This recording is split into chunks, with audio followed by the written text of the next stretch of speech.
आत्मज्ञान में आगे बढ़ने वाले सभी साथी श्रोताओं को संबोधिष्टि का जय जिनेन्द्र नमस्कार। आज अष्टावक्र गीता का 15वां प्रकरण हम सब उसके ऊपर चर्चा करेंगे। इस प्रकरण में जनक जी के ज्ञान को सुनकर, जनक जी के भावों की अभिव्यक्ति सुनकर गुरु अष्टावक्र जी और कुछ बता रहे हैं और कुछ समझा रहे हैं, और उसका जो सारांश है, इस 15वें प्रकरण का जो सारांश है वो मैं आपको पहले ही बता दूं। भोगों के अभिलाषी को तत्वबोध त्याज्य है। भोगों के अभिलाषी को आत्मबोध त्याज्य है। समझे आप? जिसको भोग पसंद है उसको तत्वबोध, उसको आत्मबोध नापसंद होगा, पक्की बात है। और इसका उल्टा, जिसको आत्मबोध और तत्वबोध में रस आएगा उसको भोगों में रस नहीं आएगा।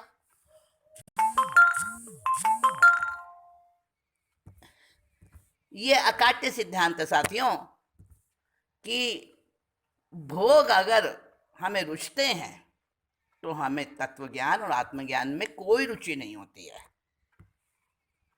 ध्यान रख के इस बात को सोचना आप और समझना। तो ये सारा का सारा विषय स्पष्ट कर रहे हैं महर्षि अष्टावक्र जी अपने कुछ तत्व ज्ञान की बातें बताकर। तो पहला श्लोक है 15वें प्रकरण का, यथा तथोपदेशेन कृतार्थः सत्व बुद्धिमान आजीवनमपि जिज्ञासु परस्तत्र विमुह्यति। यानी जो सत्व बुद्धि वाला, अच्छी बुद्धि वाला श्रेष्ठ मनुष्य होता है, वो थोड़े से उपदेश को सुनकर ही कृतार्थ हो जाता है, समझ लेता है। और जो मोह में आसक्त होता है, असद बुद्धि वाला होता है, वो जीवन भर जिज्ञासा कर करके, प्रश्न पूछ के, कुतर्क कर करके फिर भी वो कुछ नहीं समझ पाता। तो इसी बात को हरिगीतिका छंद में इस तरह से पिरोया है मैंने।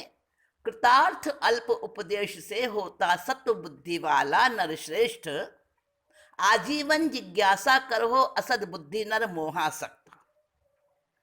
दूसरा श्लोक है, विषयों से वैराग्य मोक्ष है, बंधन है विषयों में रस। इतना ही विज्ञान सार है, चाहे जो कर रोया हंस। गूंगा हो वाचाल महा उद्योगी आलसी जड़ मतिमंत, भोगाभिलाषी इस तत्व ज्ञान से भोग रसों का करते अंत। समझे?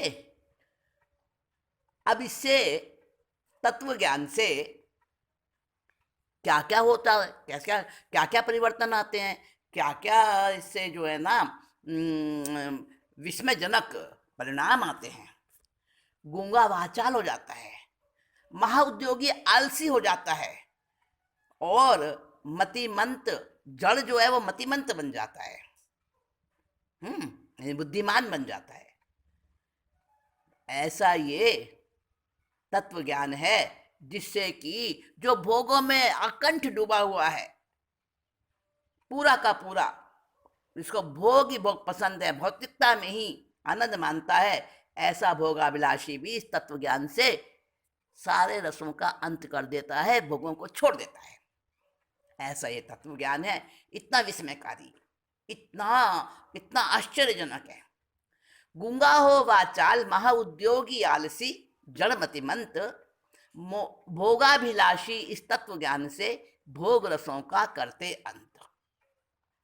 अगला चौथा श्लोक है, तू देह नहीं न देह तेरी है, भोक्ता करता भी नहीं है तू, चैतन्य रूप निरपेक्ष साक्षी है, नित्य विचार सुखपूर्वक तू।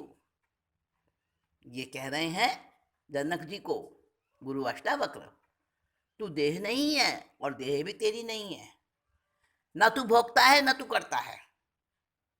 फिर जब मैं भोगता भी नहीं, जब मैं करता भी नहीं, तो कैसे हो जाते हैं पाप कर्म? कौन करता है? तो कहा जो कोई भी कर रहा है ना, तू उसको बस निरपेक्ष साक्षी बन के देख। बस होता है होने दे, तू बस देखता जा, ज्ञाता दृष्टा बना रहे बस। तभी तू भोक्ता करता होने से बच पाएगा, वरना तो सब कुछ भार तेरे ऊपर ही लदता चला जाएगा। तो कैसे होगी ये स्थिति? कैसे आएगी वो ज्ञान दशा? वो ज्ञान दशा तब आएगी जब ये आध्यात्म का तत्व ज्ञान भीतर उतर जाएगा, आत्मसात हो जाएगा। वही तो मास्टर की है। तो इस मास्टर की को, इस कुंजी को हमें प्राप्त करना है। अगर वो कुंजी हमें मिल गई तब तो सब कुछ है, वरना तो आजीवन आजीवन भटकते ही रहेंगे। ये करें कि ये करें, अमुक ये कहता है तो वो करना शुरू कर दिया, दूसरे किसी ने वो दूसरी कोई बात बताई वो करना शुरू कर दिया, अपनी बुद्धि कुछ नहीं। और अगर कर भी रहे हैं तो जड़ क्रिया में फंस रहे हैं फालतू की। जब तक वो जो कुछ आचरण हम कर रहे हैं, जब तक हमारी आत्मा के साथ वो संबंधित नहीं होगा, आत्मा में नहीं रमेगा, तब तक उसकी कोई कीमत नहीं है, वो नुकसानदायक है। मतलब उसका परिणाम अच्छा नहीं होगा। तो ये समझना है कि मैं देह भी नहीं हूं, शरीर भी नहीं हूं, ना ये शरीर मेरा है। और इसलिए जब मैंने ऐसा समझ लिया तो ना मैं भोगता रहता हूं ना मैं करता रहता हूं, निरपेक्ष साक्षी बन के रहता हूं बस। वही बात कह रहे हैं जनक जी को अष्टावक्र गुरु, तू देह नहीं ना देह तेरी है, भोक्ता करता भी नहीं है तू, चैतन्य रूप निरपेक्ष साक्षी है, नित्य विचार सुखपूर्वक तू। फिर आगे कहते हैं, राग द्वेष दो धर्म है जिनके, राग द्वेष दो धर्म है जिसके, तू न कदापि वह मन है। ये राग द्वेष दो धर्म किसके हैं? मन के हैं। मन के, मन पौद्गलिक है, पुद्गल की रचना है, चंचल है वो। तो राग द्वेष दो धर्म है जिसके, तू न कदापि वह मन है, बोध स्वरूप आत्मा तू, संकल्प विकारों से जो रहित है। जान सर्वभूतों में आत्मा, तथा उन्हें आत्मा ही जान। जो पांच भूत है ना, कौन कौन से पांच भूत हैं? पृथ्वी, जल, अग्नि, वायु और आकाश। ये पांच भूत है ना, जिसको जैन दर्शन में पांच अस्तिकाय कहा है। अस्तिकाय, एनर्जी, क्वांटम एनर्जी फील्ड्स, पांच ही अस्तिकाएं हैं। और नस्तिकायों के बारे में बहुत विस्तार से कभी हम चर्चा करेंगे, बहुत जल्दी करेंगे। आज तो अभी अष्टावक्र जी की बात बता रही हूं मैं, उनका उपदेश आगे क्या क्या बोल रहा है। जान सर्वभूतों में आत्मा, तथा उन्हें आत्मा ही जान, अहंकार ममता से रहित बन, शांत सुखी तू प्रज्ञावान। स्फुरित तरंगों जैसा होता विश्व जिसमें, वह तू ही है। स्फुरित तरंगों जैसा होता विश्व जिसमें, वह तू ही है। ज्वर संताप रहित निश्चय से तू चैतन्य स्वरूपी है, तू निश्चय से चैतन्य स्वरूपी है। ज्ञान और भगवान स्वरूप, प्रकृति से परे आत्मा तू। कहां तक पहुंचा दिया है इंसान को, देखो भगवान बना दिया है। ज्ञान और भगवान स्वरूप, प्रकृति से परे आत्मा तू, ऐसी पाई आत्म स्थिति, अब मोह हटा श्रद्धा कर तू। लिप्त रहे यह देह गुणों से, भव भव में आता जाता। जब तक त्रिगुण रहेंगे इस शरीर के अंदर समाये हुए, त्रिगुण, सात्विक, राजस और तामसिक, ये त्रिगुणात्मक प्रकृति जब तक हमारी बनी रहेगी ना, तो तब तक क्या रहेगा?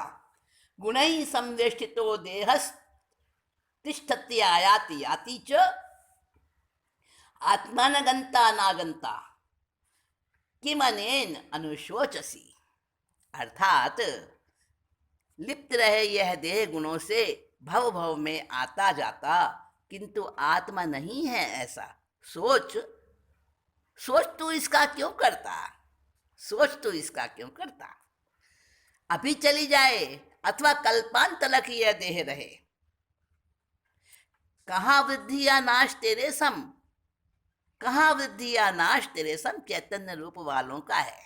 जो तेरी तेरी स्टेज पर पहुंच जाते हैं ना जनक, अष्टावक्र जी कह रहे हैं अपने शिष्य को, उसका उसका स्वरूप, उसकी अवस्था, उसका लेवल एक दर्पण में दिखा रहे हैं कि तेरे जैसी हालत में पहुंचकर उस ऊंची स्टेज पर पहुंच जाने वाले, उनका ना वृद्धि होती ना नाश होता, और उन्हें कोई परवाह नहीं होती चाहे उनका शरीर अभी चला जाए या प्रलय काल तक रहे।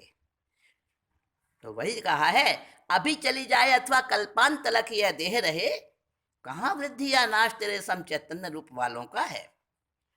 तुझ अनंत महासिंधु में उठे विश्व रूपी लहरें हर पल। देखो, विश्व को तो लहर बता दिया और स्वयं को, आत्मा को क्या बता दिया, महासिंधु, अनंत महासिंधु बता दिया। कितना बड़ा दर्जा दिया है। और हम अपने आप को क्या ऐसा मानते हैं, क्या ऐसा जानते हैं, क्या ऐसा पहचानते हैं? नहीं ना, बहुत पीछे हैं अभी। वहां तक तो पहुंचे कम से कम जहां की बात यहां की जा रही है।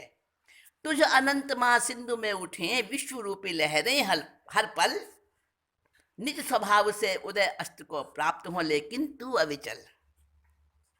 चैतन्य रूप है तात तू तेरा, विश्व भिन्न तेरे से नहीं। तेरा विश्व भी तू ही है, तेरा संसार तू ही है, तू नहीं रचा है, तू ही उसका पालन करता है और तू ही उसका नाश करता भी है ना। हे प्रभु, तू मेरे बंधन मत खोल। क्या साधक कहता है, आत्म साधक, आत्म साधक ललकार लगाता है, हे प्रभु तू मेरे बंधन मत खोल, स्वयं बंधी हूं, स्वयं खुलूंगी, तू ना बीच में बोल। समझे ना, इतना भरोसा होता है उसको अपने ऊपर कि मैंने बंधन खुद बांधे हैं अपने अज्ञान से और मैं खुद ही खोलूंगा, कोई दूसरा खोलने वाला नहीं, बांधने वाला भी नहीं। तो यही बात यहाँ कह रहे हैं अष्टावक्र, बिल्कुल जैन फिलॉसफी है, जैनिज्म का सारा यहाँ पर स्वरूप बताया है अष्टावक्र गीता के नाम से। चैतन्य रूप है तात तू तेरा, विश्व तेरे से भिन्न भिन्न तेरे से नहीं। कल्पना है उपादेय की, संभव है कहाँ और किसकी। न कुछ है न कुछ उपादेय है, सब कल्पनाएं हैं।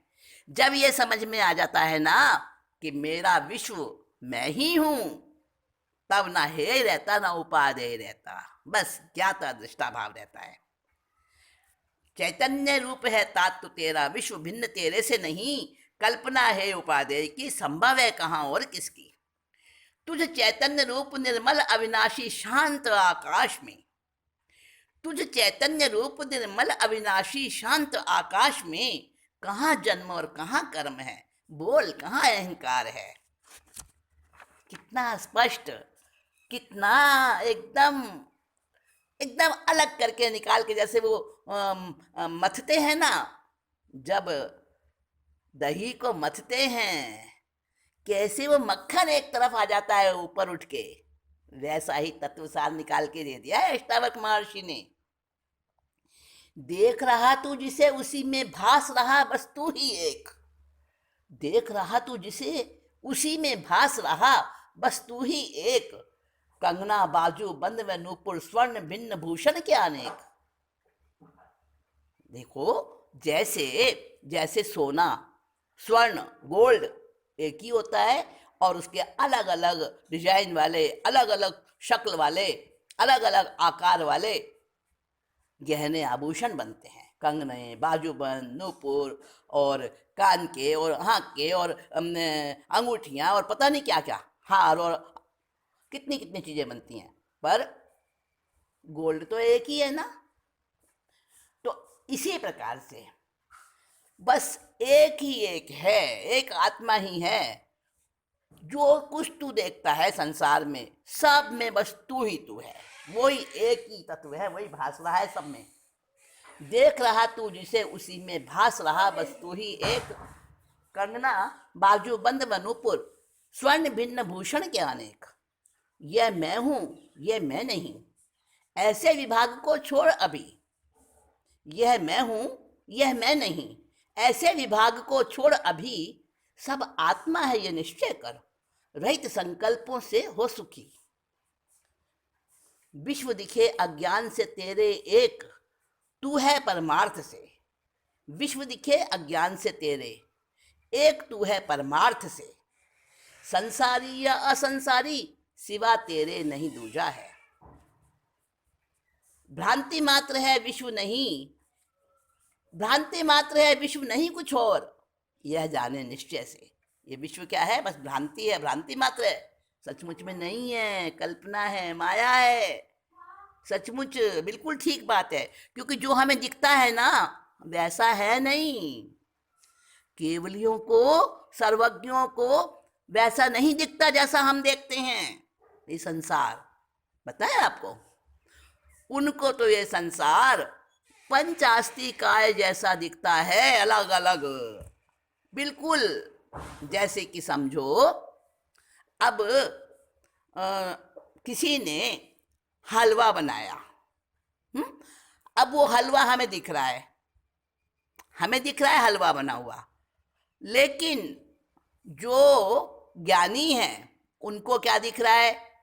घी अलग, पानी अलग, चीनी अलग, आटा अलग, और बनाने के जो उपकरण हैं वो अलग, सब अलग अलग दिख रहा है। तो ऐसे ही जो सर्वज्ञ होते हैं उनका विजन, उनकी दृष्टि ऐसी होती है कि उनको सब कुछ मूल रूप में दिखाई देता है, और हमको बना हुआ वो प्रोसेस वैसा दिखता है। हमें प्रोडक्ट दिखता है और उनको रॉ मटेरियल, एकदम ओरिजिनल रॉ मटेरियल दिखता है। समझे आप? हाँ, तो भ्रांति मात्र है विश्व नहीं कुछ और, यह जाने निश्चय से। चैतन्य मात्र वो विगत वासना, शून्य से शांति प्राप्त है। जिसको ये समझ आ गई कि भ्रांति मात्र है विश्व और कुछ नहीं है, तो वो चैतन्य मात्र ही बस सब देखता है, और उसकी वासना चली जाती है, विगत वासना हो जाता है, बस शून्य और शांति प्राप्त हो जाती है उसको। संसार रूपी सिंधु में तू था एक, सदा एक ही होगा। संसार रूपी सिंधु में तू था एक, सदा एक ही होगा। सुख से विचरण कर कृत्य कृत्य बन, बंध मोक्ष है नहीं तेरा। हे चिन्मय मत क्षोभित कर, हे चिन्मय मत शोभित कर, संकल्प विकल्पों से चित्त को। अपने स्वरूप में स्थित सुख से शांत और आनंद पूरित हो। अब अंतिम श्लोक में क्या कह रहे हैं? ध्यान धारणा सभी त्याग दे। देखो कितनी बड़ी बात कह दी, सब कुछ छोड़ दो। आपको नहीं कहा है, हम और आप अभी उस स्टेज पर नहीं है, हमें नहीं छोड़ना है। मैं बार बार कह रही हूँ आपसे, अगर हम जो कुछ ये कुछ हम जो साधना करते हैं अगर उसको भी छोड़ देंगे, हमारी फिर कुछ गति नहीं बन पाएगी। हमें क्या करना है कि जो हम कर रहे हैं ना क्रियाएं, उन क्रियाओं को आत्मा से जोड़ना है, छोड़ना नहीं है। लेकिन जब पहुंच गए अष्टावक्र जी जैसी और जनक जी जैसी स्थिति में, वहां पर जाकर छूट जाती हैं, छोड़ना नहीं पड़ता, छूट जाता है सब कुछ। तो ध्यान धारणा सभी त्याग दे, हृदय में कुछ ना कर धारण। मुक्त सदा तो परम आत्मा, मिल गया ध्येय तज सभी करण। ध्येय को भी त्याग दिया, ध्येय को भी त्याग दिया, है ना। मुक्त सदा तू परम आत्मा, मिल गया ध्येय तज समीकरण। यानी सारी इक्वेशन बराबर हो जाती है, इक्वेशन सॉल्व हो जाती है। कब? जब वो अवस्था आती है, उस लेवल पर पहुंचते हैं।